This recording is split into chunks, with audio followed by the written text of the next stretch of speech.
TBS bus terminal মালয়েশিয়াতে আমরা যারা প্রবাসী ভাইরা বসবাস করি তাদের কাছে কিন্তু অনেক সুপরিচিত একটা বাস টার্মিনাল হচ্ছে এই টিবিএস বাস টার্মিনাল। মালয়েশিয়ার কুয়ালালামপুর শহর থেকে মাত্র 15 কিলোমিটার দূরত্বে অবস্থিত হচ্ছে এই টিবিএস। তো যারা গ্র্যাব অপশনে সার্চ দিবেন তারা যদি টিবিএস লিখে সার্চ দেন তাহলে অনেকগুলো অপশন আসবে। আপনারা এখানে লিখবেন হচ্ছে বান্দার তাসিক সেলাতান টিবিএস। এটা হচ্ছে কুয়ালালামপুরের ভিতরে সব থেকে বড় বাস টার্মিনাল। যারা দূর দূরান্তে যাতায়াত করে যেমন মালাক্কা, জোহর বারু, পেনাং এমন দূর দূরান্তে যারা যাতায়াত করে তারা কিন্তু এই বান্দার তাসিক সেলাতান বা টিভিএস এর সাথে অনেক সুপরিচিত।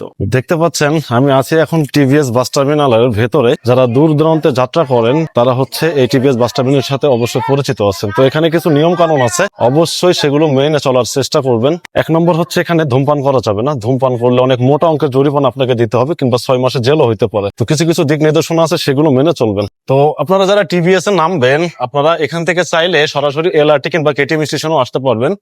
এই যে এই রাস্তা ধরে সামান্য পথ গেলেই কিন্তু কেটিএম কিংবা এলআরটি স্টেশন আপনারা পেয়ে যাবেন। এখান থেকে আপনারা চাইলে কেএল সেন্টার কিংবা কুয়ালালামপুর শহরের বিভিন্ন জায়গা আপনারা কিন্তু কেটিএম কিংবা এলআরটি করে যাইতে পারবেন। এটা এমন একটা জায়গা যেখানে আসলে নিজের এলাকার লোকের সাথে আচানক দেখা হয়ে যেতে পারে। এই যে দেখতে পাচ্ছেন এই কাউন্টার থেকে আপনাদেরকে টিকিট গুলো সংগ্রহ করতে হবে। আপনি যে জায়গায় যাবেন সেই জায়গা থেকে সেই কাউন্টার থেকে আপনাকে টিকিট গুলো নিতে হবে। আপনারা চাইলে কিন্তু অনলাইন সিস্টেমের মাধ্যমে আপনারা টিকিট গুলো বুকিং দিতে পারবেন। তো একটা বিষয় আপনাদেরকে বলি, এই টিভিএস বাস টার্মিনালে দাঁড়িয়ে সিস্টেমটা কিন্তু এখন একটু পরিবর্তন হয়েছে। আগে কিন্তু সরাসরি ভাবে আপনার ট্যাক্সি কিংবা গ্র্যাব উপরে উঠে যাইতো, এখন সেই সিস্টেমটা নাই দেখলাম। নতুন নিয়ম হয়েছে, এখন ট্যাক্সি গুলো সব গ্র্যাব গুলো সব নিচে পার্কিং করা থাকে। এখান থেকে এই গলিটা ধরে আপনাদেরকে যাইতে হবে উপরে টিকিট কাউন্টারে। বিভিন্ন লিফট আছে, আপনারা মানুষদেরকে ফলো করে আপনাদেরকে যাইতে হবে।